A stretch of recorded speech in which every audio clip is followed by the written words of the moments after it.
बिस्मिल्लाहिर्रहमानिर्रहीम, अस्सलाम वालेकुम। मैं हूं आपका मेज़बान आकिल हुसैन। नाज़रीन, पंजाब और केपी में इंतखाबात मुलतवी करने के खिलाफ जो केस था उसकी समाअत चीफ जस्टिस सुमरता बंदियाल की सरबराही में 3 रुकनी बेंच जो है इस केस की समाअत कर रहा है। और उस बेंच में चीफ जस्टिस सुमरता बंदियाल, जस्टिस एजाजुल एहसन और जस्टिस मुनीफ अख्तर इस बेंच का हिस्सा हैं।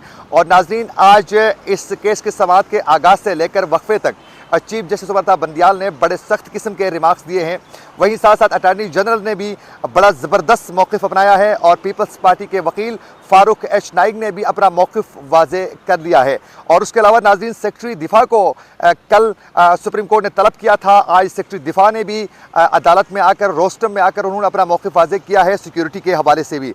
नाज़रीन, सबसे पहले आप लोगों को बताते चलें कि आज जब समाअत का आगाज़ हुआ तो पीपल्स पार्टी के वकील फ़ारूक एच नाइक जो है वो रोस्टम पर आ गए। तो उस वक्त चीफ जस्टिस सुमरता बंदियाल ने कहा कि आप लोग तो बाइकाट कर चुके हैं और आप बाइकाट करना चाह रहे हैं, तो फिर आप जो हैं वो रोस्टम पर आकर क्यों बोलना चाह रहे हैं। जिस पर फ़ारूक एच नाइक ने कहा कि हम कार्रवाई का हिस्सा बनना चाहते हैं, हमने बाइकाट किया ही नहीं था।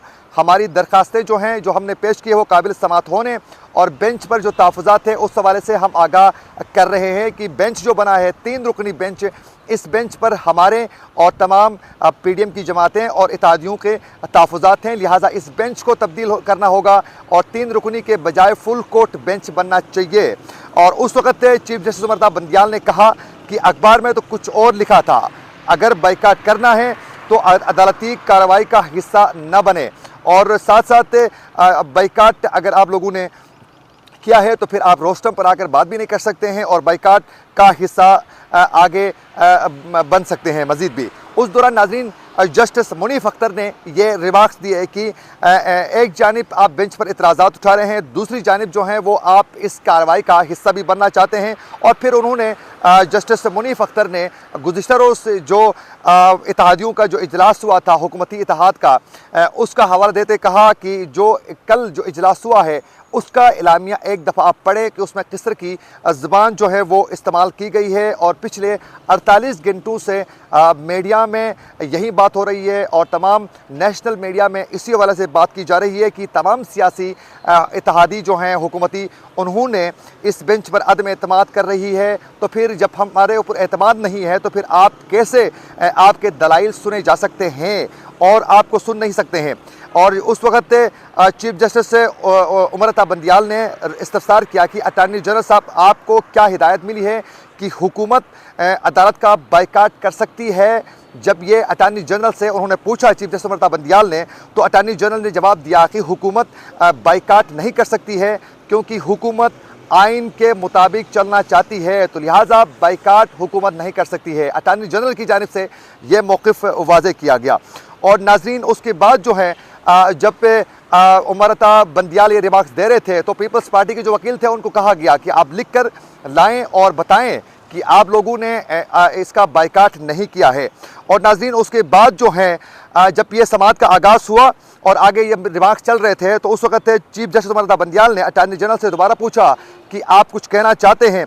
और उस वक़्त अटॉर्नी जनरल ने भी कहा कि हुकूमती ये मौक़िफ़ वाज़े है कि वो इस 3 रुकनी बेंच पर उनके एतराज़ात हैं, लिहाजा एतराज़ात दूर किए जाएँ और फुल कोर्ट बेंच तश्कील दिया जाएँ ताकि तमाम हुकूमती जो इत्तेहाद है उनके तहफ़्फ़ुज़ात जो हैं वो दूर हो सके। और नाज़रीन, उस दौरान चीफ जस्टिस उमरता बंदियाल ने बाकायदा जो 1988 में इलेक्शन मुलतवी करने के हवाले से जो अदालती जो हुक्म था उस हवाले से भी उन्होंने हवाला दिया और बता दिया कि जब तक कोई ऐसे हालात पैदा नहीं हो, जंगी या कोई ऐसी सूरत हाल जिससे मुल्क में बहुत से मसाइल हो, तो फिर जाकर इलेक्शन मुलतवी किए जा सकते हैं। अदरवाइज़ आप कैसे श्योरिटी दे सकते हैं। अटॉर्नी जनरल से उन्होंने पूछा कि अक्टूबर में जाकर क्या तमाम हालात ठीक हो सकते हैं, बेहतर हो सकते हैं। अदरवाइज़ कैसे कहा जा सकता है कि वो पहले ही 8 अक्टूबर तक जो हैं वो हालात बेहतर हो सकते हैं।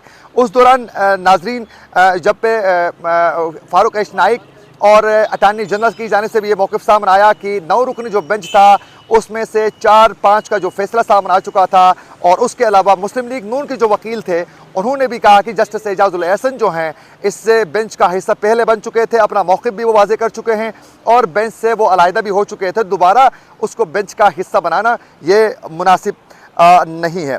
और उसके अलावा नाज़रीन आज सुप्रीम कोर्ट ने वज़ीर दिफा को जो तलब किया था वो आज सेक्रेटरी दिफा जो हैं वो अदालत में पेश हुए।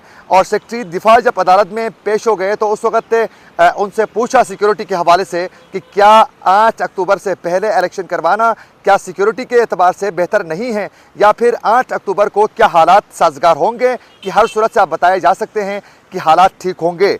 और क्या पूछा गया सुप्रीम कोर्ट की जानिब से कि पंजाब में जो हालात है वो क्या कैसे हैं, कि क्या हालात ठीक नहीं हैं, सिक्योरिटी खदशात हैं, बताया जाए।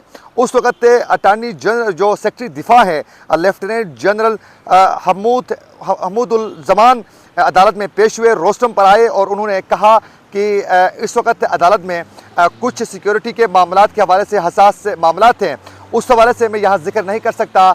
इन कैमरा मैं बता दूंगा कि उसमें कहाँ कहाँ क्या इश्यूज़ हैं। और उसके अलावा अदालत की जानिब से ये पूछा गया कि रिज़र्व फोर्स के हवाले से भी अदालत ने जब सेक्रेटरी दिफा से पूछा तो उन्होंने कहा कि हमारे पास रिज़र्व फोर्स जो है वो रिटायर्ड फ़ौजी मौजूद होते हैं। जिस पर पूछा गया कि कोई सा मैकेनिज़्म है कि रिटायर्ड फ़ौजियों को आप बुलाए जाएं, तो सेक्रेटरी दिफा ने बताया कि जो रिटायर्ड जो फ़ौजी होते हैं वो रिज़र्व फोर्स ही है, वो मखसूस हालात में उनको बुलाया जाता है और रिज़र्व फोर्स को तलबी के लिए वक्त दरकार होगा। और अदालत ने सेक्रेटरी दिफा से कल तक जो है तहरीरी जो रिपोर्ट है वो तलब कर दी है। और उसके अलावा नाजरीन जब अदालत ने चीफ जस्टिस सुमरता बंदियाल ने जब सेक्रेटरी दिफा से ये बात की और कल तक उनसे तहरीरी जवाब तलब किया तो उसके बाद बाकायदा चीफ जस्टिस सुमरता बंदियाल ने इलेक्शन के लिए रकम के हवाले से बात की कि कितना रकम खर्चा होगा।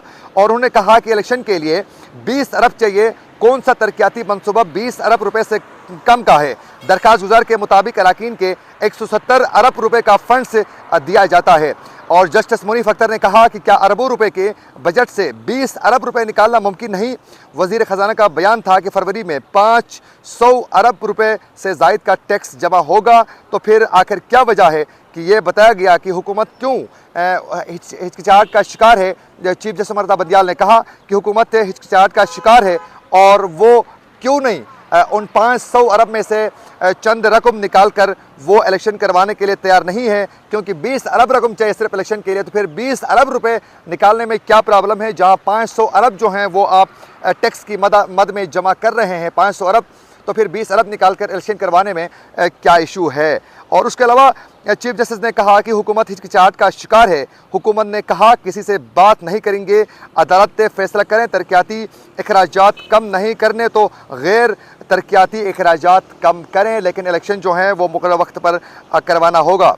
और जस्टिस एजाजुल एहसन ने कहा कि यह मिसाल बन गई तो हमेशा माली मुश्किलात पर इलेक्शन नहीं करेंगे और इलेक्शन जो है वो मुकर्रर वक्त पर ही होने चाहिए।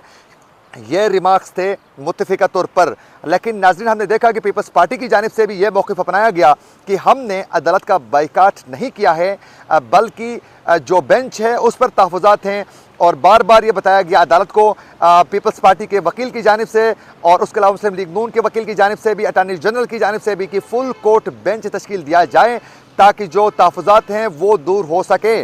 लेकिन उस हवाले से चीफ जस्टिस सुमरता बंदियाल ने कहा कि इस हवाले से हम अपना मौक़िफ़ पहले ही यहाँ पेश कर चुके हैं। यूँ इस वक्त समात जो हैं उसमें वक्फ़ा हो चुका है और समात में वक्फ़े से कबल जो है ये रिमार्क्स जो सामने आए थे वो हम आप तक पहुँचा रहे थे। जो ही समात का इख्तिताम होगा, जो फैसला आएगा वो भी आप तक पहुँचाने की पूरी कोशिश करेंगे। इसी के साथ अपने मेज़बान आकिल हुसैन को दीजिए इजाज़त। अल्लाह निगहबान।